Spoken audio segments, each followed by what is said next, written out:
संजय राऊतांनी देखील फडणवीसांवर निशाणा साधलाय। ज्यांची नावं मिस्टर मुख्यमंत्री घेतायत त्या फडणवीस, दरेकर, लाड यांच्यावरील गुन्ह्याचा तपास का थांबवला असा सवाल विचारत फडणवीस मुख्यमंत्री असताना त्यांनी विरोधकांचे फोन बेकायदेशीरपणे टॅप केले। मात्र सत्तेत आल्यावर तपास थांबवला। अनेकांना अटक करण्याच्या धमक्या ते देतात। तुम्ही काय ढगातून पडले आहात का असा सवाल विचारत राऊतांनी फडणवीसांवर निशाणा साधलाय। फडणवीस हे गृहमंत्री असताना त्यांनी विरोधकांचे फोन बेकायदेशीरपणे टॅप केले। पोलीस अधिकाऱ्यांना हाताशी पकडून जागतिक स्तरावरचा गुन्हा आहे। जगात जर कुठे असं घडलं असतं एव्हा नाही ती व्यक्ती तुरुंगात असते। पण फडणवीसांनी सत्तेवर येताच तपास थांबवला। तपास चालू द्यायला हवा होता, गुन्हा रद्द केला।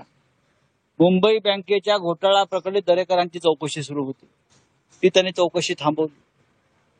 अनेक घोटाळेबाज गिरीश महाजन पासून सगळे यांच्या चौकशा तुम्ही का थांबवल्या? तुम्ही काय कायद्याच्या वर आहात का?